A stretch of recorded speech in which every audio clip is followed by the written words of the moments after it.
We are the Church of the Good Shepherd, CGS Philippines, and you are welcome. We invite you to like, share, and engage with our live stream. Calling all disciples, let us grow together. Join our online classes and learn how to live and engage in our life class process. To all potential leaders of Christ, get involved in our School of Leaders 1, 2, and 3. Prayer is our weapon. Be part of our daily morning prayer every day at 5 o'clock. Corporate morning prayer via Zoom every first Friday of the month. In-person corporate prayer every last Monday of the month. Leaders of this generation, engage in our leaders meeting with our senior pastor, Pastor Rami Hinares Jr., every Tuesday at 7 p.m. Indeed, we are unstoppable, and the church is getting bigger. Again, we are the CGS Philippines, and we have the vision.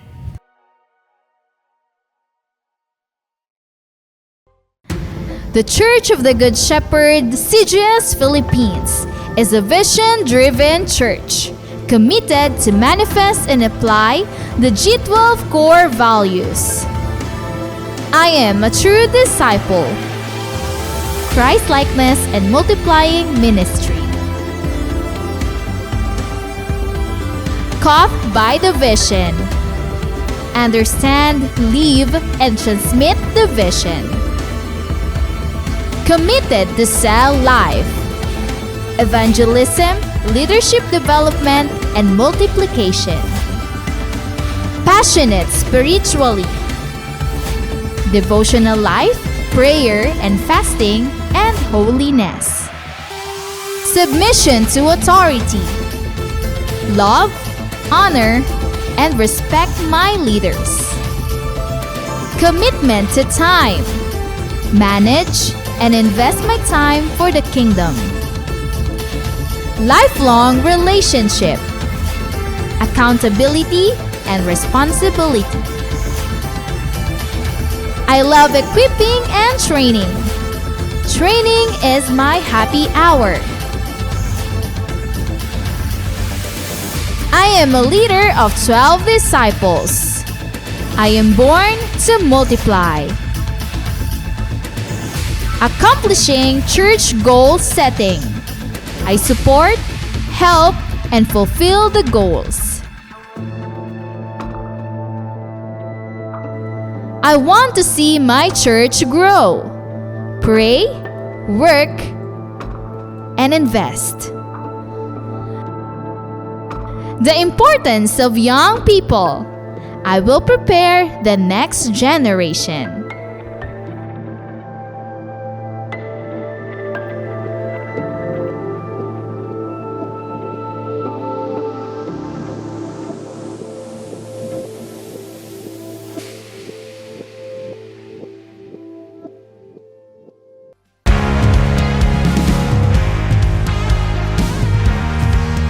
The Church of the Good Shepherd, CGS Philippines, is not just a building, but it is about people who embrace God's vision that lives its purpose, loving God and loving people.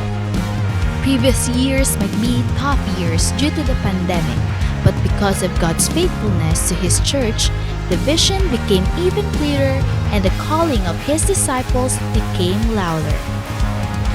Through our online platforms, unexplainable breakthroughs become possible, and the church grows bigger and greater. With the help of God's vision manifested to His disciples and leaders, winning people became unstoppable, not just here in the Philippines, but also all around the world. Disciples, leaders, and pastors in different churches became one in spirit to continue to rise up and expand the territory of God's kingdom. As we celebrate and worship the Lord, more than 1,000 disciples woke up early at 6 in the morning for our online simbahay. And to further develop them, more people were involved in the process of discipleship. First in life class, where they learned how to live a life according to the will of God. After life class, To continue the works of God's vision, disciples were trained and equipped through the School of Leaders 1, 2, and 3. Truly, God is faithful and He will not let the church stay ordinary. This year, as the vision goes further, some of the pastors and leaders began to go to the places reached by our online platform. Together with Pastor Rami and Pastor Adele, the church visited some places in the Philippines to connect and expand God's kingdom, the church, and His vision. All these things happens because pastors, leaders, and disciples in different churches and places are committed to prayer every morning and evening. The vision will never stop, and His people will never be silent. It is true, the latter house is greater than the former, for we are the church of the Good Shepherd, and we have the vision.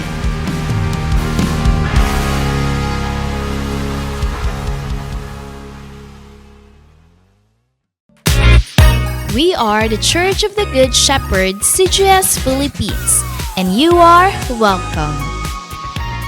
We invite you to like, share, and engage with our live stream. Calling all disciples, let us grow together. Join our online classes and learn how to live and engage in our life class process. To all potential leaders of Christ, get involved in our School of Leaders 1, 2, and 3. Prayer is our weapon. Be part of our daily morning prayer every day at 5 o'clock. Corporate morning prayer via Zoom every first Friday of the month. In-person corporate prayer every last Monday of the month. Leaders of this generation, engage in our leaders meeting with our senior pastor, Pastor Rami Hinares Jr., every Tuesday at 7 p.m. Indeed, we are unstoppable, and the church is getting bigger. Again, we are the CGS Philippines, and we have the vision.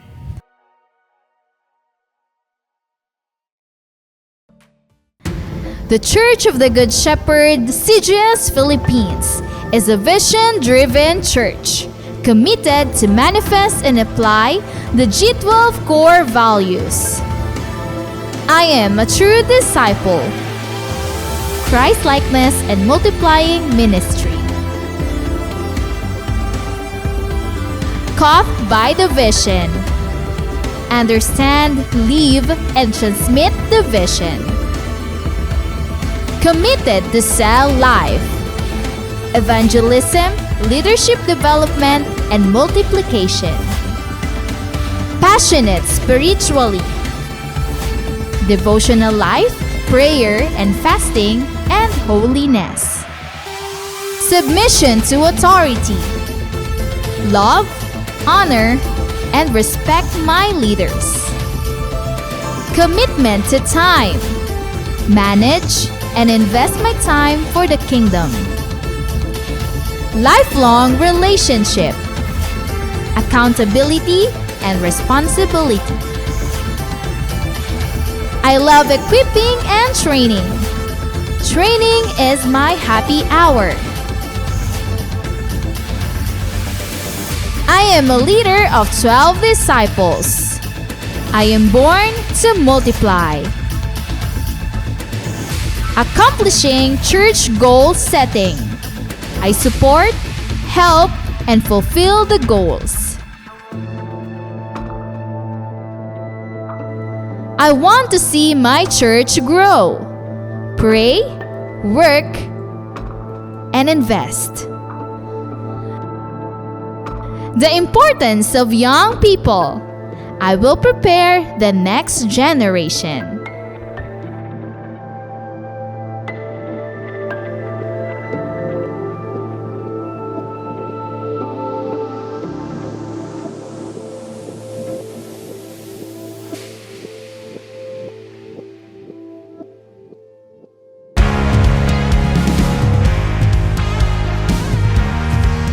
The Church of the Good Shepherd, CGS Philippines, is not just a building, but it is about people who embrace God's vision that lives its purpose, loving God and loving people. Previous years might be tough years due to the pandemic, but because of God's faithfulness to His church, the vision became even clearer and the calling of His disciples became louder.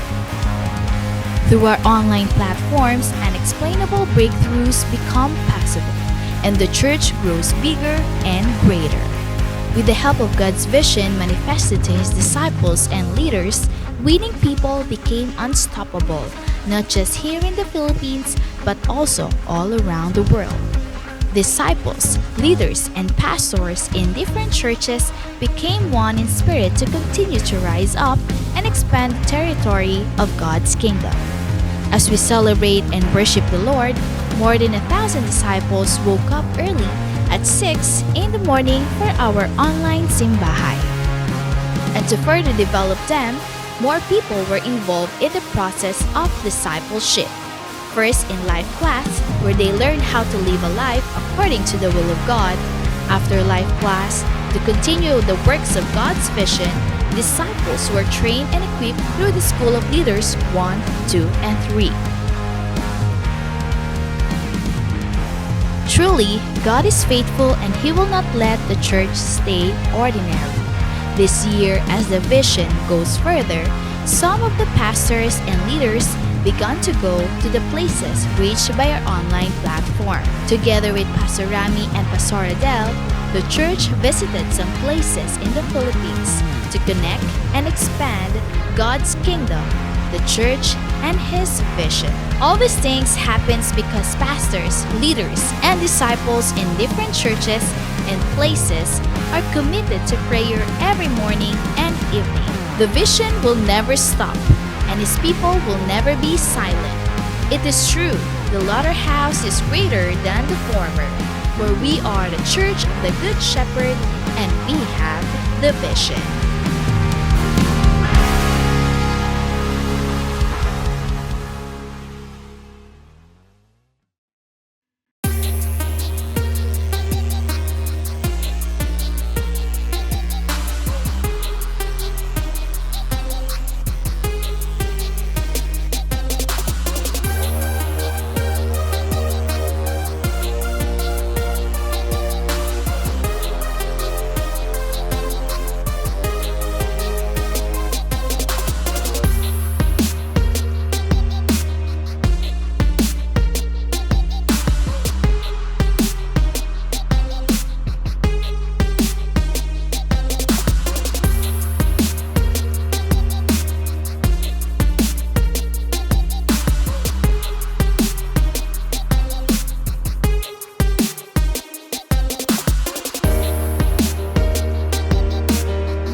Magandang umaga muli sa ating lahat. Good morning po sa lahat nating mga kapatid, mananampalataya.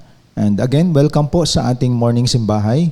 Ating wini-welcome lahat nating mga pastors, mga leaders, mga primary, mga disciplers, mga followers of the Lord Jesus Christ, lahat ng mga cell group members, lahat ng mga leader of leaders, mga cell leaders, lahat ng mga faithful followers sa ating CGS Philippines dito sa online platform ay welcome sa mga nanay at tatay na nasa kanilang mga tahanan, Luzon, Visayas at Mindanao, ganun din sa labas ng bansang Pilipinas ay wini-welcome natin lahat nating mga leaders, disciples, mga followers of the Lord Jesus Christ, ang mga tapat sa ating sama-samang pagsamba dito sa online platform. Because our principles, we believe God is Spirit, God is infinite. We cannot limit the presence of God. Ang online platform ay ginamit ng Diyos ito upang lahat ng mga tupa niya ay maabot kahit saang lugar, saang sulok man. Because we are not confined in four walls. Kaya again, welcome po sa ating lahat. At simulan natin ang oras na ito sa ating panalangin. Dakilang Diyos na makapangyarihan sa lahat, salamat sa iyong presensya. Salamat sa iyong patnubay, pangunguna sa amin. Kami ay nasa online platform at ino-honor mo ito, Panginoon, because your word ay nag-penetrate and powerful even we are in different location. Ikaw po ay nasa kalagitnaan namin. Saan man kaming dako, we know na ang kapangyarihan mo is limitless, unlimited, at ito ay naabot kahit saan dahil ikaw, O Diyos, ang lumikha nito. Salamat, Panginoon, sa presensya mo sa mga anak mo na kasama namin ngayon. And I pray, ikaw po ang manguna, mangusap sa aming kalagitnaan through your word and sa pamagitan din ng mga awitin na aming sama-samang sasambitin sa oras na ito. Pinagkatiwala namin sa iyong lahat itong aking panalangin sa pangalan ni Jesus. Amen and amen. Sabay-sabay nating sambahin ang Panginoon. Pangunahan tayo ng CGS Philippines Worship Team.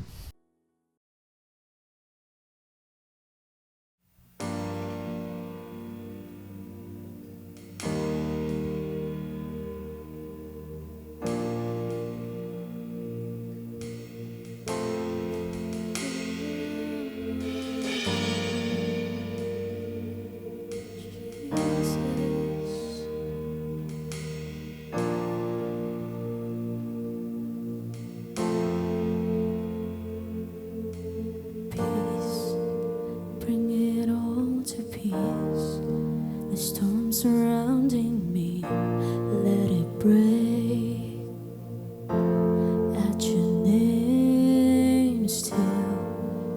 Call the sea to still, the rage in me to still every wave at your name. Jesus, Jesus, you make the darkness tremble. Jesus, Jesus, you silence fear. Jesus, Jesus, you make the darkness tremble. Jesus, Jesus.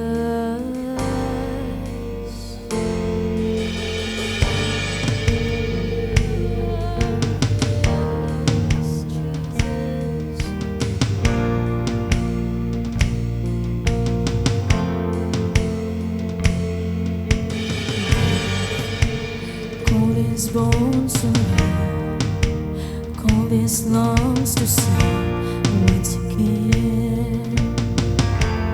I will praise him. Call his bones to live, call his lungs to sing once again. I will praise Jesus, Jesus. You make the darkness tremble. Jesus, Jesus, you silence fear. Jesus, Jesus, you make the darkness tremble. Jesus,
It's Jesus, Jesus.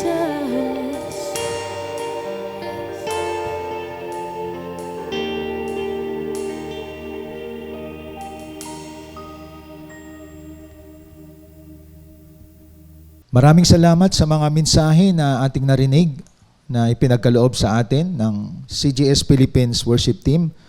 Alam natin na ang Diyos ay karapat-dapat nating sambahin sa mga awitin at ganun din, ito yung oras ng bawat isa sa atin upang hingin natin ang gabay ng Panginoon sa ating journey through His Word.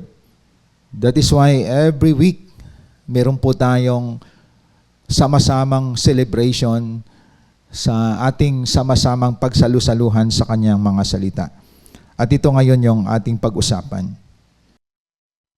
Ngayong umaga, ang isa sa mga dapat nating pag-usapan, mga kapatid, ay yung mga bagay na ginagawa natin everyday.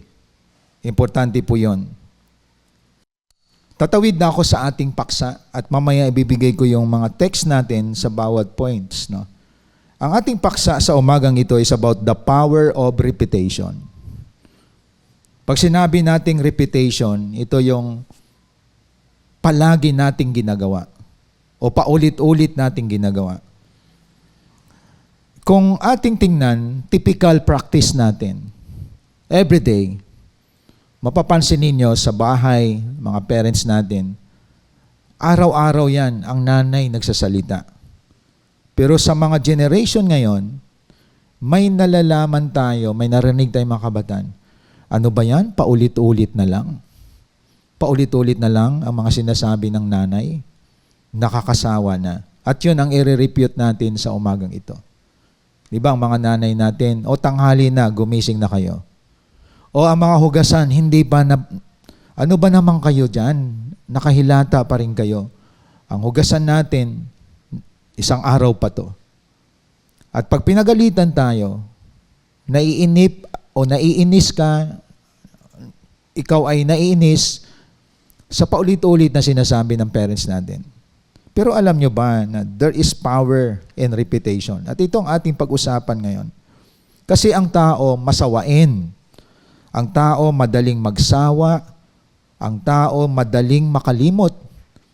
So may mga practice tayo na dapat inuulit-ulit nating marinig yon at may mga practice tayo na paulit-ulit dapat ginagawa natin. Kasi kung hindi, nakita ko dito, kung hindi natin gagawin to, pwedeng mapapahamak tayo, masisira tayo, at pwedeng nakakamatay kapag hindi natin ginagawa ang mga palaging pinapagawa sa atin. And this is very important, ang mensahe nito. That is why our theme for today is about the power of repetition. Bago ako tumawid dito, magsiset ako ng example yung mga paulit-ulit nating ginagawa. Every day, paulit-ulit tayong kumakain. Typical sa mga Pilipino na kapag kumain, dapat may kanin. Kaya kung isipin mo, sa edad mo yan, mahigit isang sakong bigas nang naubos mo. Pero hindi ka nagsasawa. At alam natin, kapag tamang kumakain tayo ng kanin, hindi naman sobra. Nagbibigay siya ng energy sa atin. Kaya everyday, may almusal, may tanghalian, may hapunan, paulit-ulit natin ginagawa yon. Mga kapatid. At everyday, every second, paulit-ulit din tayong nag-i-inhale, nag-i-exhale. Ngayon, hindi nag-iisip yung mga nagsasabi, ano ba yan, paulit-ulit. Subukan mo ngayon, kung nagsasawa ka sa buhay mo, huwag ka nang huminga. Nakakasawa bang paghinga? Nakakasawa naman ang inhale-exhale, tigilan ko na nga do. Kapatid, baka ilang minuto lang, titimbuhan ka. So naisip nyo ba na may mga bagay na paulit-ulit natin ginagawa kasi nagbibigay ng buhay sa atin yan. Nagbibigay sa atin ng extension na mabuhay po tayo. Ang pagkain natin araw-araw, ang paghinga natin araw-araw, regalo ng Diyos sa atin yon. Kaya there is power in repetition. Dapat maintindihan natin yon. Ang mga tao nang ayaw ng paulit-ulit na pangangaral, sign na yon na sila ay matitigas ang mga ulo. Sign na yon na makitid mag-isip. Kaya mapapansin ninyo ngayon sa tatawirin nating mensaheng ito, nakita ko na mahalaga ang reputation sa buhay po natin. Mga kapatid, kung ang isip mo ay isip ng Diyos, palagay ko mapapahamak tayo. Yung mga nagsasawa sa paulit-ulit. Halimbawa, nakita ng Diyos yung paglikha niya sa tao. Ang mga tao mukhang nagsawa na ako sa mga mukha nito. Baliktarin ko naman kaya mga ilong ng mga tao. Imagine mga kapatid, halimbawa nangyari na paggising mo, ang butas ng ilong mo nasa itaas. Hindi patay tayo lahat nun. O kaya sabihin ng Lord, gawin ko naman kaya ang mga ilong nito ng pahalang, kakasawang mga ilong ng mga tao. So sira talagang mangyayari sa atin. So ibig sabihin, mabuti na lang ang Diyos mag-isip, hindi katulad ng tao. Napansin niyo mga kapatid? Kung magpalit naman kaya ang paa sa kamay, sasabihin ng Lord, ang mga paa kaya sa itaas naman, ang mga kamay sa ibaba. Hindi, ang kalagayan natin, nakakatawa. Kaya mapapansin natin mga kapatid, perfect ang paggawa ng Diyos sa buhay po natin. At hindi niya na binabago yon. Ang tao lang nagbabago kasi madaling magsawa ang tao. Napansin niyo po? Kahit sa ginawa ng Diyos sa atin, from top to bottom, perfect ang paggawa niya. Di po ba? Pero ang tao, minsan siya na nagsawa sa sarili niya, makikita mo, dati ang ilong dapa, ngayon, tumangos na. Nagsasawa ang tao. Di po ba? Ang pilikmata may extension na. Kita niyo kapatid? Nagsasawa na siya sa mukha niya.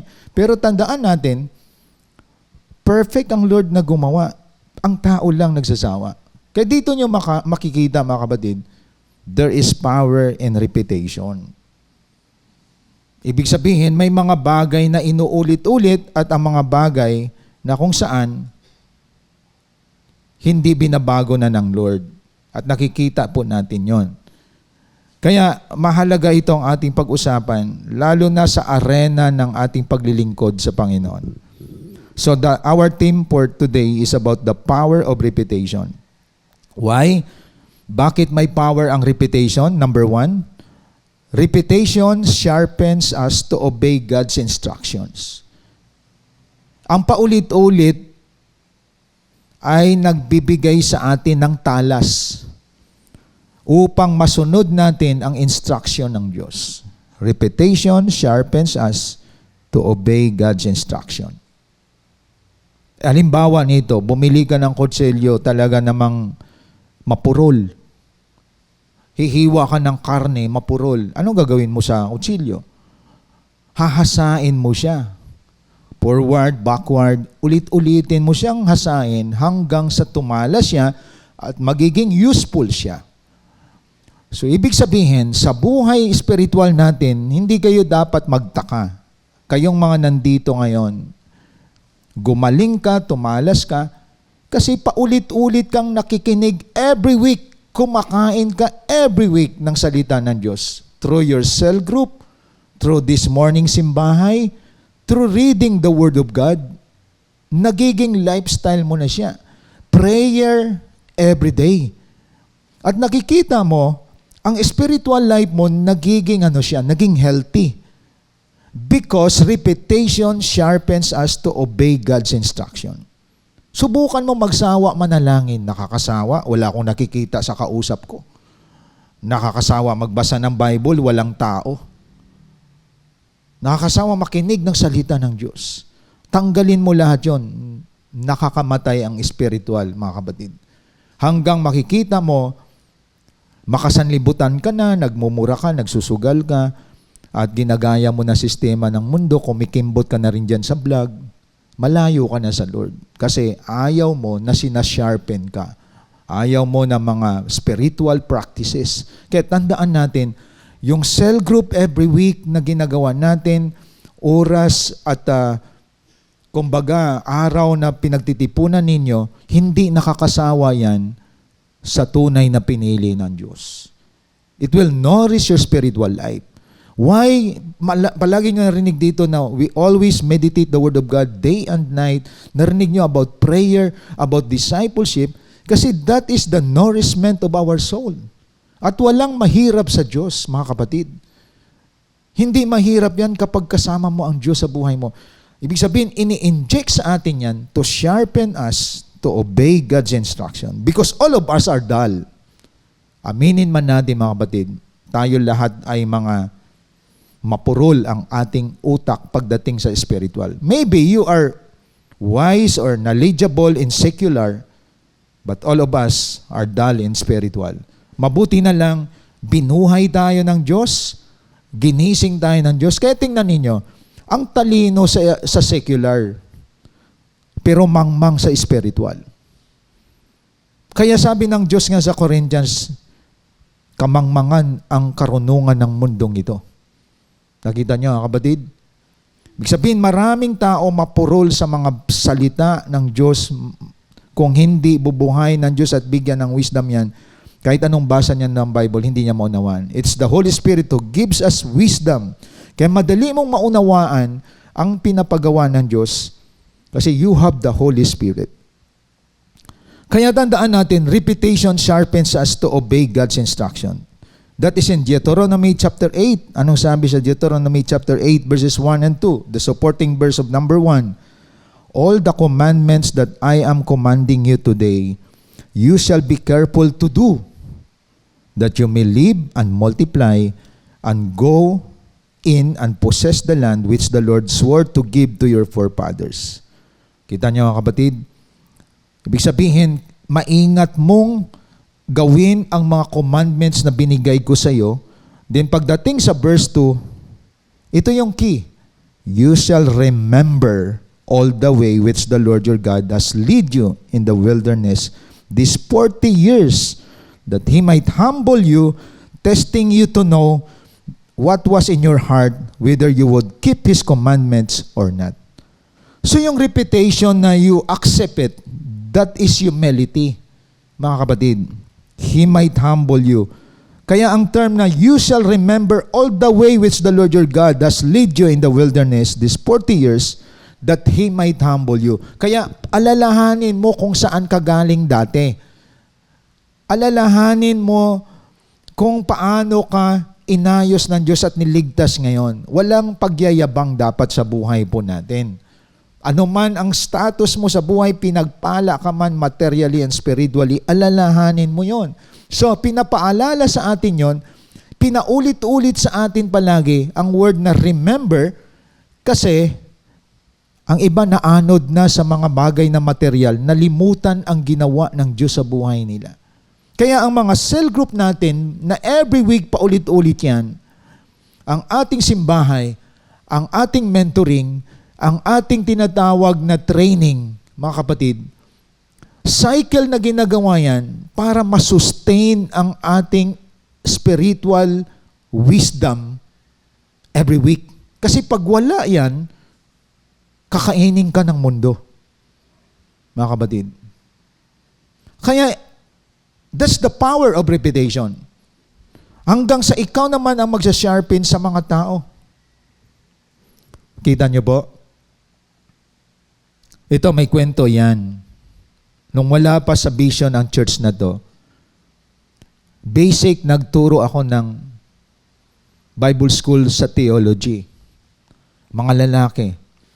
Kahit ako, hindi pa nag-instill sa mind ko ang discipleship. Ang alam ko, kapag tumayo ka sa pulpit, dapat may knowledge ka sa theology. May knowledge ka sa Bible school.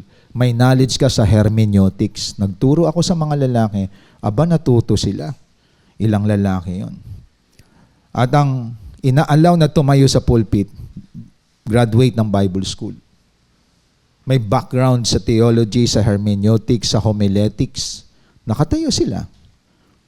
Pero habang lumilipas ang taon na yon, makikita mo yung may iba ng galaw sila.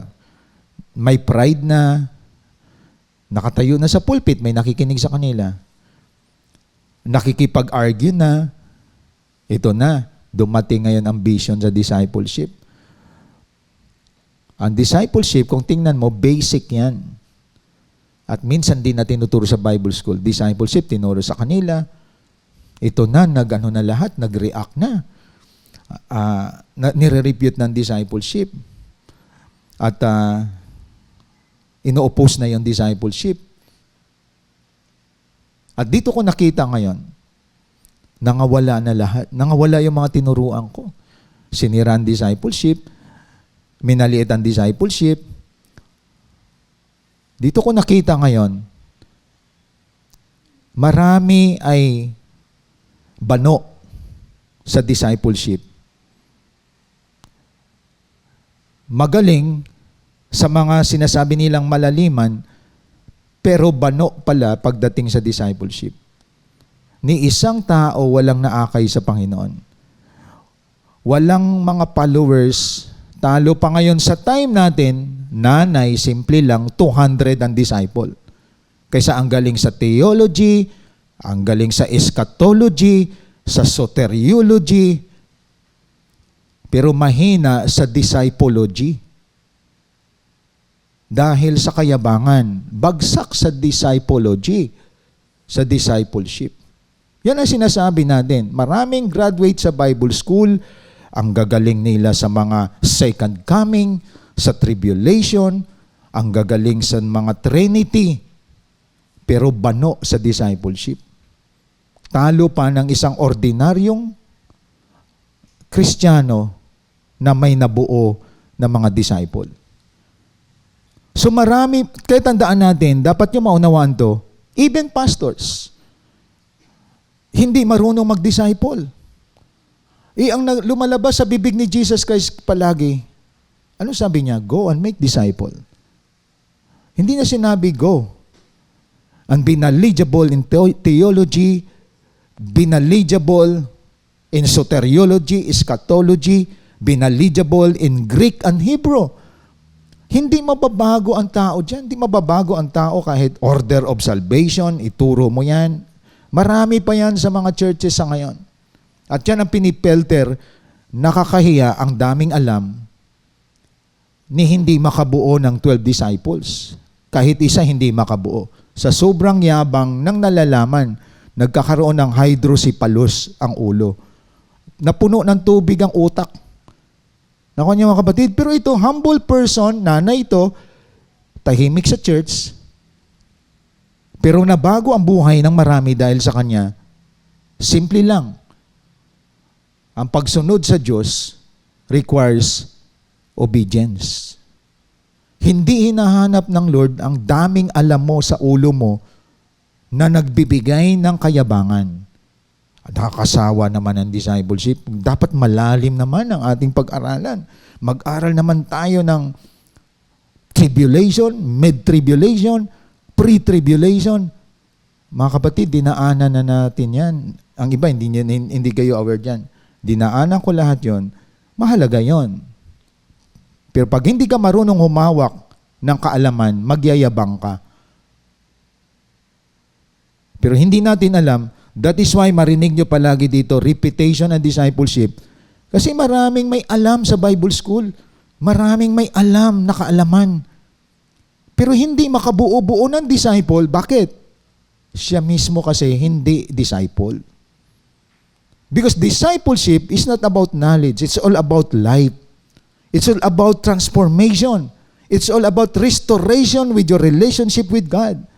It's all about commitment. And it's not about the book. It's not about the manual. It's all about how you live a Christ-like life. Hindi gaya yan kahit nakatapos ka pa ng eschatology, soteriology, anumang mga logi na lalaman mo, mababano ka pagdating sa discipleship. Dahil si Christ hindi siya nagturo ng theology, nagturo siya ng discipleship. Ang discipleship, you need to give up everything. Nakaaral ka ng theology, you cannot make it, mga kapatid. Give up your pride. Diba? I-give up mo yung pride mo. I-give up mo yung selfishness mo. Ang daming may alam sa Bible School ay wala namang pagbabago ang buhay. Ang galing magsalita. Kaya tandaan natin, sa pulpit na to, hindi pagalingan ng salita dito. Kundi ang mga tumatayo dito, hundreds of disciples, leaders, meron. Kahit mahusay ka sa hermeneutics, homiletics, hindi ka nga makabuo ng leader eh. Wala yun. Sino makikinig sa'yo? Yung mga tao na dinisciple ng iba, pero ikaw wala ka na-develop? Nakuha niyo mga kapatid? At yun nangyari sa mga tinrain ko dati. Ang yayabang na mag-preach, nire-repute ng pastor.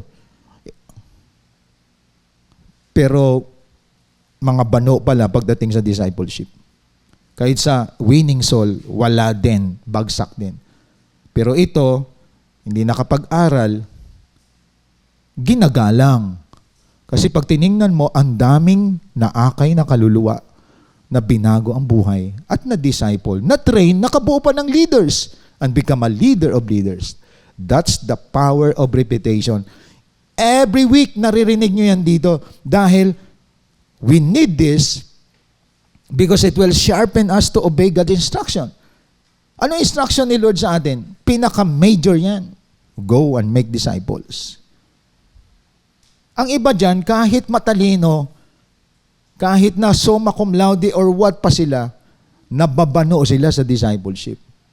Hanggat hindi ka nagpakumbaba, hindi ka nagpailalim sa Panginoon, at hindi mo na-set aside yung mga knowledge mo, you cannot understand discipleship.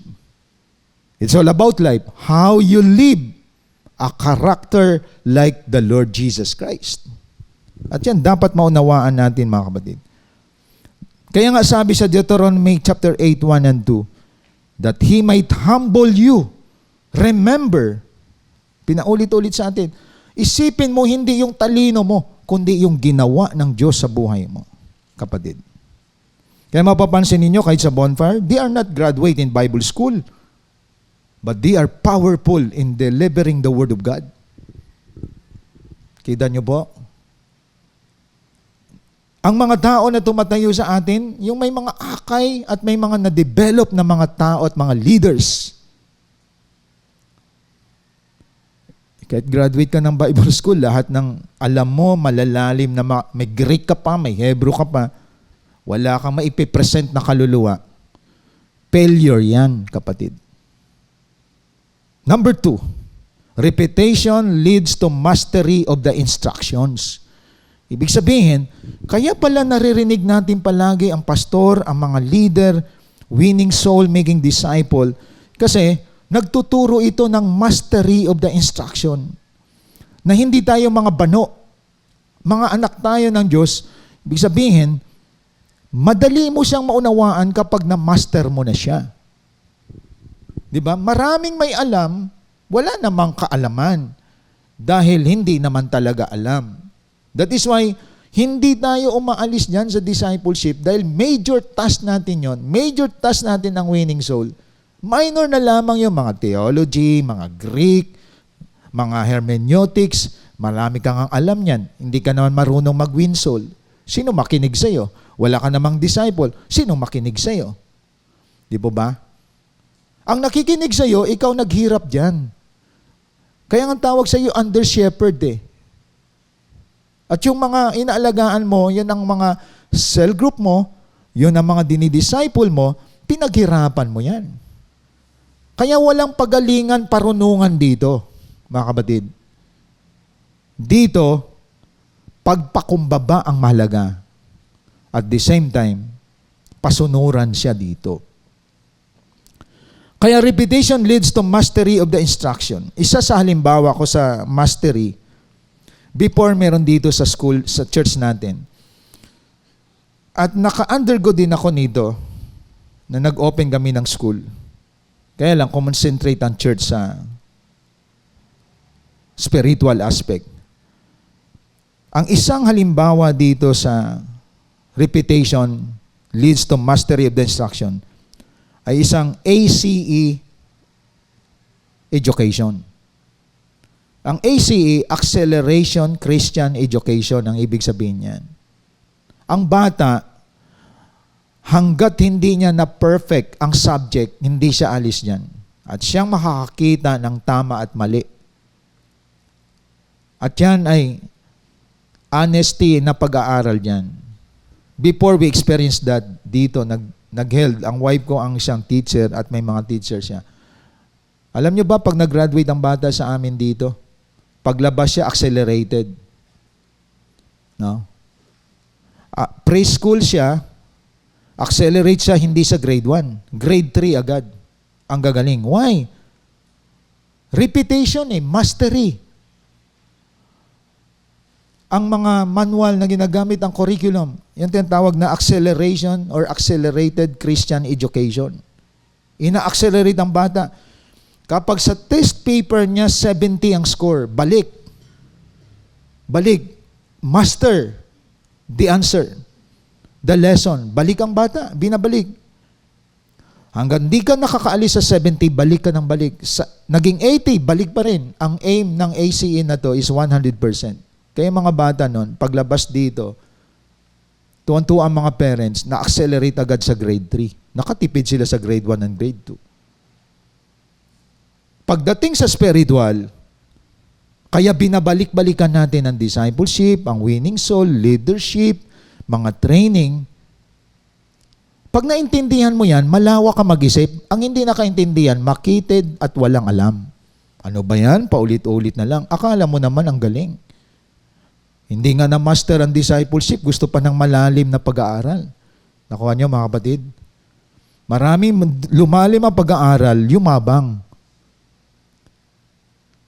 Hindi mo nga ma-master ang basic Gusto mo na ng malaliman. Kaya mastery is very important. Even mga musician, you know that. Ang start, para maging magaling ka na musician, you memorize the basic. Diba? Mga key, basic. Kapag alam mo basic, madali na ang ibang mga major key. Kaya basic is very important. Pag na-master mo yan, everything is easy. Marami sa atin nagsa-shortcut Hindi ba? Gusto i-master ang second coming, ang tribulation. Gusto i-master yung order of salvation. Pero bano sa discipleship. That is why all of us, dapat maintindihan ninyo mga disciple at dinidisciple dito. Ang wini-win, basic, actually elementary ang discipleship. Pero maraming mga Kristiyano dyan, Kristiyano lang ang pangalan, pero hindi na disciple. Kasi may kayabangan. That is why repetition leads to mastery of the instructions. Hirap mag-commit, hirap ibigay ang buhay sa paglilingkod. Kasi hindi siya hindi niya naunawaan ang certain subject pagdating sa discipleship. Ano sabi sa Deuteronomy 8:11-16? Dito tayo sa Deuteronomy 8:11-16. Ito yung supporting verse. Why we need mastery of the instruction. Sabi sa verse 11, beware that you do not forget the Lord your God by not keeping His commandments and His ordinances and His statutes which I am commanding you today. Biro mo, may babala si Lord. No? Babala. Huwag niyong kalimutan na panatilihin ang mga utos ng Diyos, ang kanyang ordinance, statutes na sinasabi sa atin. Kita nyo? Gusto ni Lord minamaster natin ang kanyang mga utos, ang kanyang mga salita. So certain subject pa lang itong inag-usapan natin. Marami dito bagsak na. Marami nagrereklamo, marami nahirapan. Kasi ang discipleship, it's all about attitude. It's all about character. It's not about knowledge. Because knowledge pops up, mga kapatid. Sumasabog yan. Nagpapayabang yan. Di ba? Lalo na iba, ang tagal ko na dito. Parang feeling niya, magaling siya. Maraming matatagal, sumablay ng buhay. Kaya walang patagalan din sa paglilingkod. Sa paglilingkod, you master certain subject. Like discipleship. Di ba? Then ano sabi sa verse 12? Otherwise, when you have eaten, satisfied, and have built good houses and live in them, and when your herds and your flocks multiply, your silver and gold multiply, and all that you have multiplies, then your heart will become proud, and you will forget the Lord your God, who brought you out from the land of Egypt, out of the house of slavery. Alam niyo bakit mahalaga ang mastery? Marami na yumabang sa time ng mga Israelites. Akala nila yung pagkain nila, yung bahay nila, yung property nila, lumago. Nagkaroon na sila ng silver and gold, ng multiply, yumaman sila. Kaya pinaalala ng Lord sa kanila, alalahanin nyo. No? Verse 13, sabi dito, He'll lead you through the great and terrible wilderness. Ito sitwasyon nyo, terrible buhay nyo dati. Nasa ilang kayo. With his fiery serpents and scorpions and thirsty ground where there was no water. He brought water for you out of the rock of flint. Ayon. 16. In the wilderness, he feed you manna with your fathers did not know, that he might humble you and that he might test you to do good for you in the end. Kita nyo mga kapatid, pinaalala ni Lord dito, yumaman man kayo, huwag nyo kalimutan at huwag nyo itakwil ang mga tinuturo sa inyo. Dahil maraming Kristiyanong ganyan. Kaya pagsawain ka sa mga espiritual na bagay, patibong yan ng demonyo para mahulog ka sa mga sanlibutan. Alam nyo ba ang mundo masawain? Madaling magsawa, ayaw na paulit-ulit.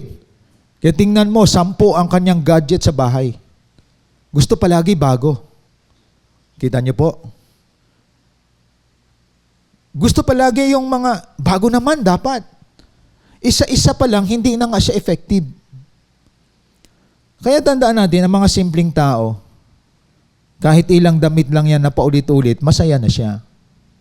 Ayon. Kaya hindi siya affected sa crisis. Ang iba, kapag ikaw ay walda sa pera at ikaw ay materialistic person, nanganganib ka. Kapag ikaw ay material girl, no? Mapapahama ka talaga. Gusto mo everything is new. Isang beses lang tayo binago ng Diyos. At dapat we live a simple life. Even we are now in the midst of crisis, kaya mo pang mabuhay. Di po ba? Alam nyo, ang mundo kasi, pag may nagbukas na bagong restaurant, may bago doon. Tikman naman natin. Nakakasawa na yung paulit-ulit, kamote, nilagang saging, hamburger naman. Kasawa ng hamburger, iba naman. Ang tao masawain, yan ang mundo. Di po ba? Pero, tandaan natin, pagdating sa subject natin dito sa paglilingkod kay Lord, maririnig ninyo palagi dito kasi dinidevelop tayo sa mastery of the instructions. That is why we have training, we have mentoring, we have conferences. Ang purpose niyan, you become a person na develop ka sa mastery of the instruction. Kaya kahit nakahiga ka pagising mo sa umaga, excellent ang vision sa buhay mo. Dahil ang tao ay madaling makalimot. Ang tao matigas ang ulo. Ang tao ay mapurol. Makakalimutin. That is why every week, every day, nire-remind tayo sa mga bagay na spiritual. To sustain our spiritual nourishment. Kaya dapat nyo maintindihan yan. Pansinin nyo, umabsent ka lang isang beses sa cell group, hindi ka lang makadevotion sa isang week na do, pumapangit na ang ugali mo. At pagkatapos, nagpasa ka nga ng iyong devotion at nagpicture ka nagpray ka, pero nakikita sa buhay mo, hindi mo naman ina-apply. Kikita mo ngayon, pag wala na sa cell group, nasa pasyon na. May mga tao ngayon, mahilig magpasyon ng katawan nila, mag-display ng katawan nila. Iba na ngayon ang pangangatwiran. Kasi ang mundo, malakas ang impluensya niyan dahil we live in this world. Imagine, wala kang cell group, wala kang prayer life, wala kang devotion, wala kang tinatawag na meeting with the leaders. Pag inalis mo yan, higop ka ng sistema ng mundo. Andyan ang kasinungalingan, andyan ang kayabangan, andyan pagmamalaki. Pero ang kapalit kasi, pag na-penetrate ang utak mo ng mundo at ang puso mo, ang kapalit niyan, kabalisahan, pag-alala, exhausted ka, puno ka ng anxiety. Kasi nagsawa ka sa mga bagay na spiritual. Hindi mo alam, yan ang nagbibigay ng buhay. Nagbibigay ng buhay ang cell group. Nagbibigay ng buhay ang devotional life. Nagbibigay ng direksyon ang mga training natin. Nagpapahusay sa atin ang mga mentoring, ang mga conferences. Pag tinanggal mo yan, patay ka na sa spiritual. Buhay ang physical mo, pero dry na dry buhay mo. At makikita mo na lamang, survival ka ngayon. Araw-araw natatakot ka, nangangamba ka. No? Araw-araw na lang nag-overthink ka. Kasi sinasabayan mo ang mundo. Hindi ka nagpailalim sa mga bagay na spiritual. That is why you need to understand nang ginagawa natin dito, repetition leads to mastery of the instruction. Pag pinayaman ka ng Diyos, binigyan ka niya ng silver and gold, it's all about material things. Nag-multiply ka man. Sabi dito, never forget God. Kasi mangyayari sa iyo sa 14, your heart will become proud. You will forget the Lord. So marami yan, napariwara, nagsawa sila sa devotion, pero nag-church. Nagsasawa sila sa correction, pero nasa church. Nasa church, burden ng pastor. Hindi sumusunod sa pastor. Hindi sumusunod sa leader. Nasa church, pero ang utak sa mundo. Dami alibay, dami excuses. Yun ang epekto ng mga nagsasawa. Biro mo, hindi ka nga nagsawa na kumain palagi.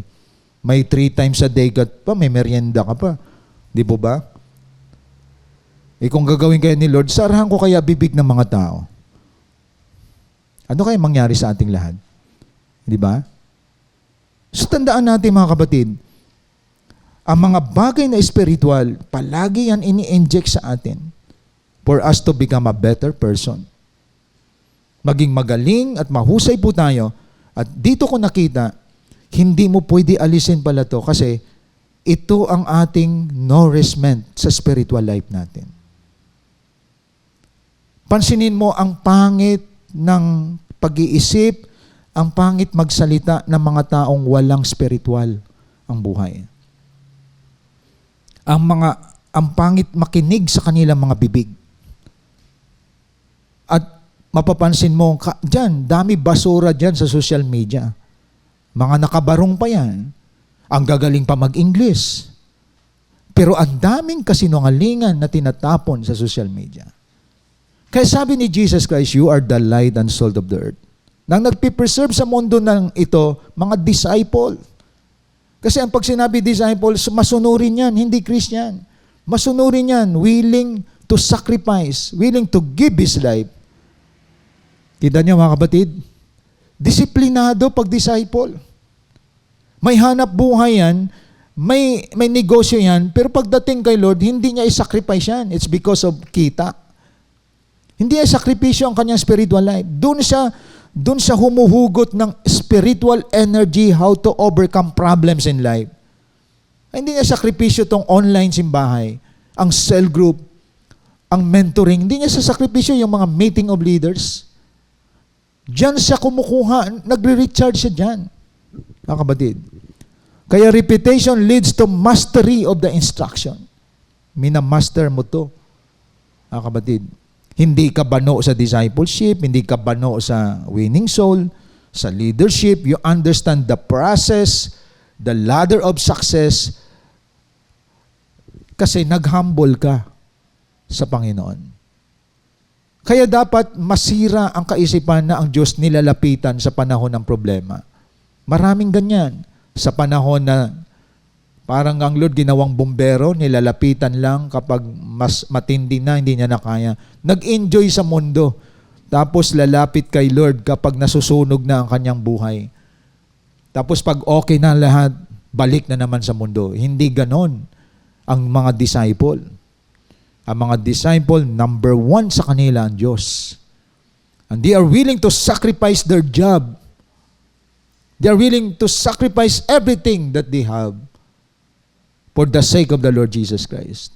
Kaya nga sabi ng Lord, you cannot be my disciple if you will not give up everything you possess. At bihira yan makikita sa church. Disciple lang meron yan. Disciple lang ganun nun. Biro mo, nagtatrabaho ka, puyat na puyat, pero may mga disciple ka.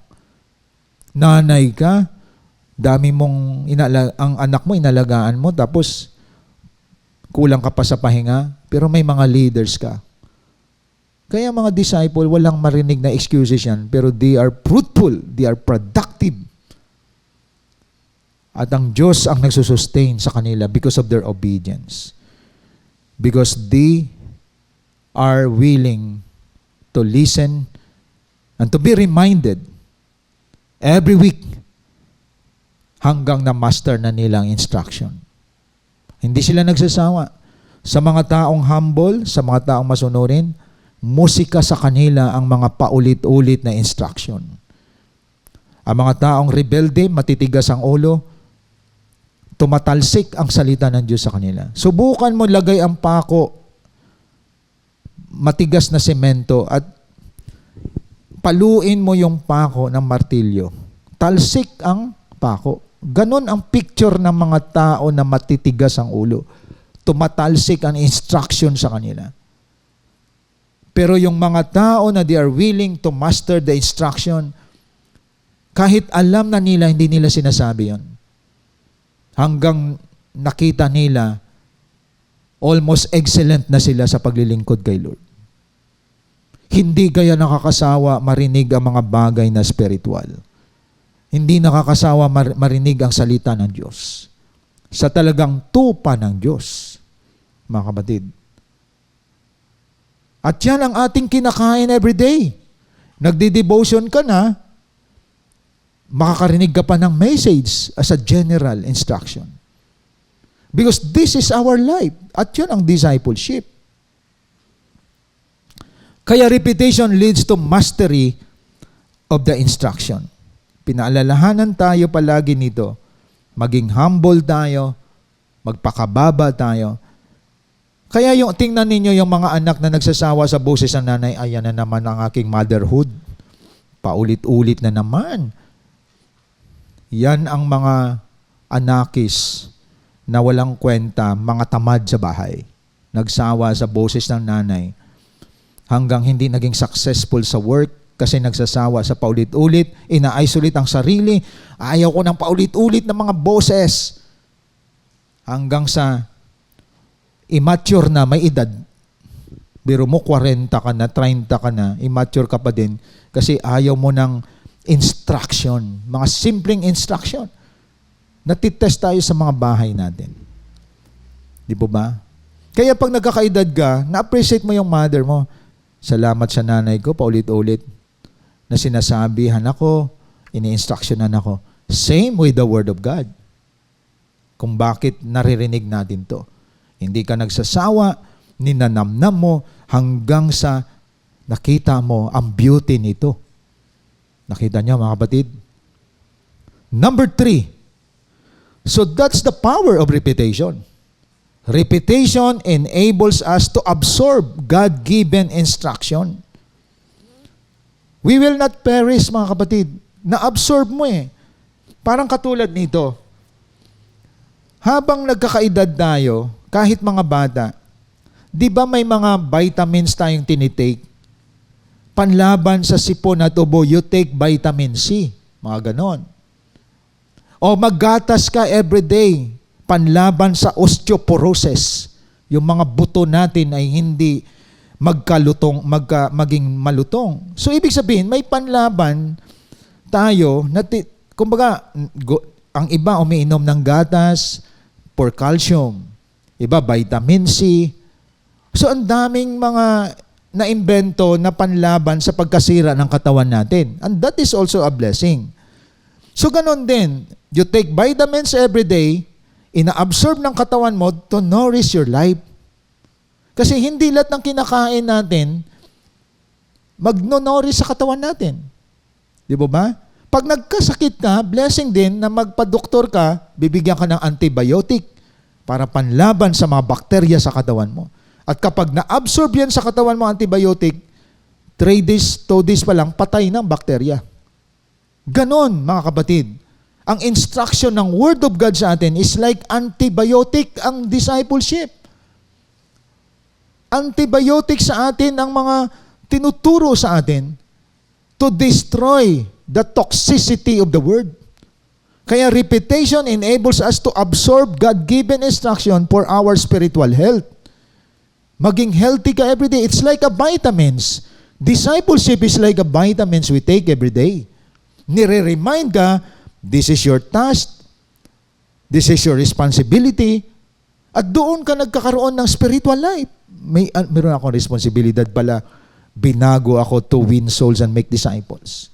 This is my vitamins. Kapag nagre-resist ka dyan, it's like also antibiotic, nire-resist mo discipleship, papasukan ka ng spiritual bacteria, kaya nagkakaroon ka ng spiritual cancer. Hindi na tumatalab discipleship sa iyo. Yung pala, may cancer ka na. Ayon. Pinagsawaan mo na. Hanggang mamalayan mo, interesado ka na sa mundo. Salitang mundo, salitang passion ng mundo, gawin ng mundo ang ginagawa mo. Kaya may warning si Paul, do not love the world. Hindi na tumatalab sa iyon. Kasi nag-penetrate na ang cancer sa iyong pagkatao. Kaya marami ngayon may spiritual cancer. Talbog sa kanila ang discipleship. Talbog sa kanila ang salita ng Diyos. Alam niyo bang spiritual cancer? You cannot overcome worry in life. You cannot overcome anxiety in life. Hanggang nabalitaan, nabaliw ka na. Why? Because you resist the truth of the Word. Kaya tandaan natin, repetition enables us to absorb God-given instruction. Pag sinabi absorb, nagpe-penetrate sa kaibuturan ng buhay mo. Now, this is already your lifestyle. This is already your life. Kaya malalaman mo, healthy ang isang tao physically, natutulog sa tamang oras, kumakain ng masustansyang pagkain, hindi siya tinatabla ng sakit, gumagaling agad, kasi may disiplina sa sarili. Hindi inabuso ang katawan sa pagpupuyat. Healthy physically. Same with our spiritual life. Bakit ito nagbubunga? Bakit ito nadidevelop, nag-improve? Pag tiningnan mo, ang tindi ng kanyang kinakain, salita ng Diyos. Ang tindi ng tinitake niya palagi. Mga kapatid, Word of God. Prayer. Obedience. Submission. Humility. Yun ang outcome ng spiritual vitamins. Nag-absorb sa kanya ang vision. Nang nag-absorb sa kanya, gumandang ugali, mapagpakumbaba, masunurin, ina-accept ang mga rebuke. Pero yung may spiritual cancer, ito na yung mga tao na defensive, mga taong feeling pa-victim. Actually, may cancer yan, spiritually. No? Nire-repute na ang salita ng Diyos. Antindi na ng toxic sa utak yan. Nag-a-absorb na sa katawan niya. Ayon. That is the spiritual cancer of the world, mga kapatid. Kaya sabi nga dito sa Deuteronomy 8:17-20, this is the last verse, supporting verse na number 3. Otherwise, you may say in your heart, my power and the strength of my hand made me this wealth. Tingnan niyo, yan ang cancer. Ang mga tao kapag hindi nag-absorb sa kanila ang salita ng Diyos, isip niya yung kanyang power, ang strength niya, kamay niya ang nagbigay ng kayamanan sa kanya. But you shall remember the Lord your God. Inulit-ulit. Verse 18. It is He who is giving you power to make wealth, that He may confirm His covenant which He swore to your fathers, at it is this day. Hindi nagsasawa ang Diyos na ibalik ang utak ng tao sa mga Israelite. Alalahanin nyo, Diyos ang nagbigay ng yaman sa inyo. It's not by your hands, but God. It shall come about if you ever forget the Lord your God and go after other gods and serve them and worship them, I testify against you today that you will surely perish. Mapapahama kayo. Anong sabi ng Lord dito? Ni-remind ang mga Israelite. Pag kinalimutan ninyo ang Diyos at sumamba kayo sa mga Diyos-diyusan, sasabihin ko sa inyo, mapamatay kayo, mapapahama kayo. Like the nations, verse 20, that the Lord makes to perish before you, so you shall perish, because you would not listen to the voice of the Lord your God. Kita niyo mga kapatid? So, importante yung repetition na ma-absorb natin para hindi ka magiging makakalimutin. Hindi ka magiging mayabang. Maalala mo, ay, lahat palang meron ako galing kay Lord. Hindi ko dapat pabayaan ang paglilingkod sa Kanya. Kung meron man akong wealth, galing to kay Lord. Hindi ako dapat magyabang. Pag pinayaman ka ng Lord, bumabalik ka, nire-remind ka palagi. Kasi may cell group ka. Kasi meron kang training. Dumadang ka sa process. Kasi nagdi-devotion ka. Biro mo yan? You are guarded sa mga spiritual practices na ginagawa mo. Hindi ka kayang hugutin ng mundo. Mga kapatid. That is why kahit nabasa mo na ang Bible for the whole year, pansinin ninyo sa mga nag-devotion, ulit-ulit na namang babasahin natin. Why? May mga bagong revelation na namang binibigay si Lord sa atin. Iba. 10 years ago, tapos ko na yung basahin ang Bible, hindi ko nababasahin yan. Di bang yabang? Pero sa buhay niya, walang pagbabago. Kahit ma-memorize mo Genesis to Revelation, binabasa natin to apply it in our life, hindi para ipagmalaki na nabasa mo. Pero walang pagbabago pa rin sa buhay mo. Hindi tama din yon. That is why repetition enables us to absorb God-given instruction to make us, to build us strong disciples of the Lord Jesus Christ. Diba? Hindi ka tatablan ng mga spiritual bacteria, hindi ka tatablan ng anumang sakit, hindi ka tatablan ng mga arguments sa utak mo. Supported ka kasi ng Word of God from top to bottom. You absorb it in your life. Kaya alam mo kung sino mga tao na chismosa, mga taong backbiters, mga taong negative. Because you take your spiritual vitamins every day. Madali mong ma-discern ang mga tao na alam mo naman na panira sa paglilingkod mo sa Diyos. Kaya tandaan natin mga kapatid, this is very important ang ating napag-usapan.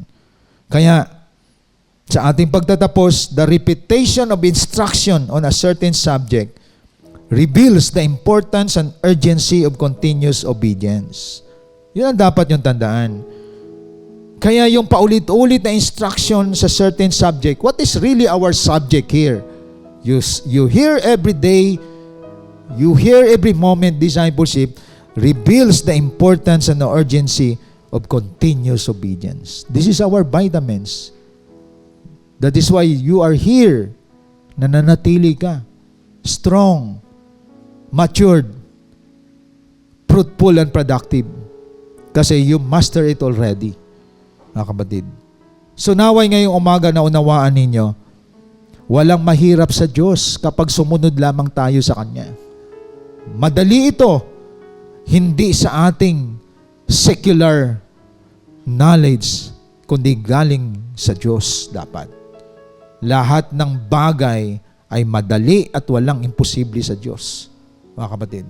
Kaya pag tiningnan ka, iba ka na ngayon because you absorb, you master discipleship in your life. Talo mo pa ang nakatapos ng theology niyan na wala man lang ni isang na disciple, mga kapatid. Kaya before we close in prayer, pakinggan natin ang mga mensaheng dadalhin sa atin ng CGS Philippines Worship Team.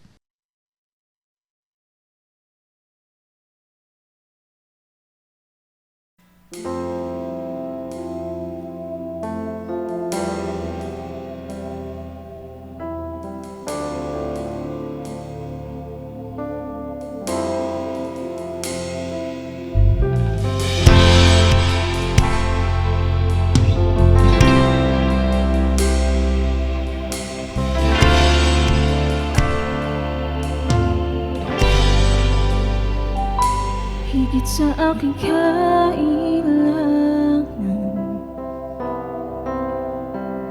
higit sa aking karanasan, higit sa aking isipin, kaya mong gawin higit sa aking kalakasan. Di minsan ay hindi na kulang higit sa aking isipin ay kaya mong gawin. Bawat araw ko ay hawak mo, di mangangamba sa piling mo.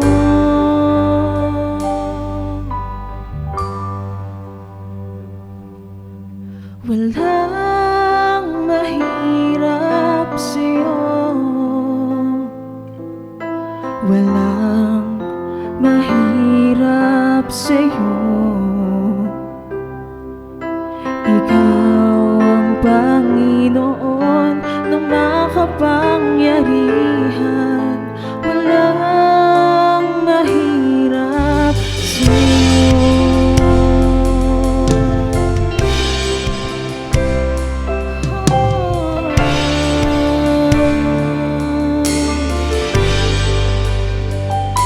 Higit sa aking kalakasan, ni minsan ay hindi na kulang higit sa aking isipin ay kaya mong gawin. Bawat araw ko ay hawak mo,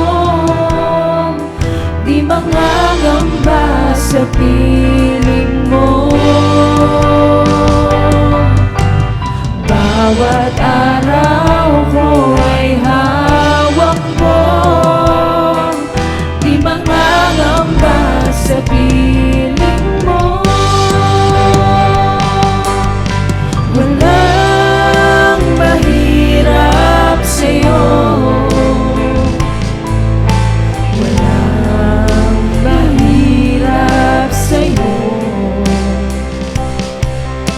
Ikaw ang Panginoon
Let us pray.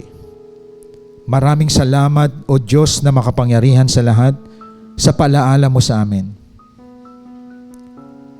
Ang paulit-ulit naming naririnig para sa aming kalusugan, para masustain kami, para tumibay kami. Like taking vitamins every day, like eating 3 times a week, ganun din sa iyong salita. To make us more alive, physically, same in our spiritual life.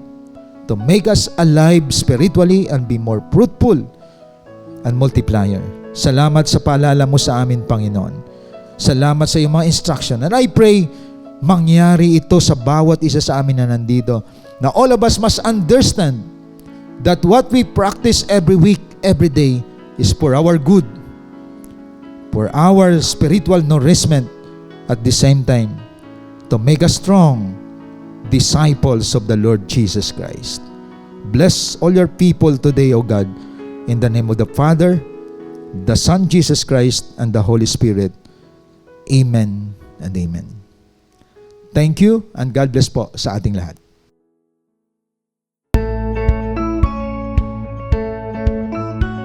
Hope you've been blessed by the message of God today as we continue to extend our calling in loving God and loving people, even in online, and keep you more updated to our journey in God's vision. Connect to us wherever you are.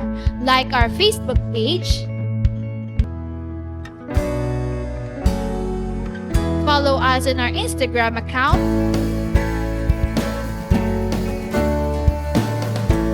and subscribe to our YouTube channel. Be a blessing and always be updated. Are you blessed? Now it's time for you to become a blessing online by sending stars to support our local church and take part in our lot project. And be a cheerful giver through sending your tithes and offering to our GCash account.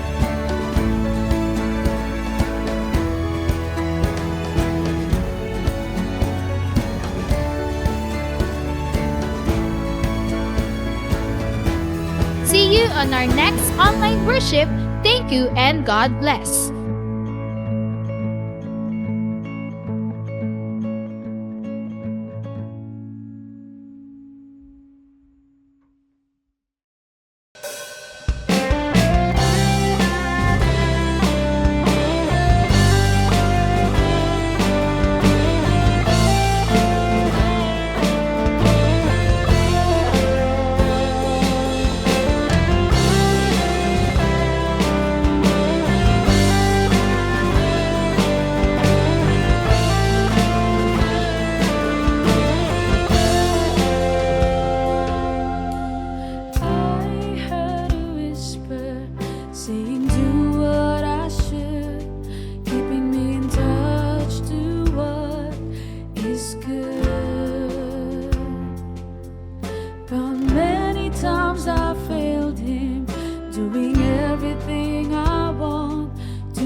Everything I thought was right.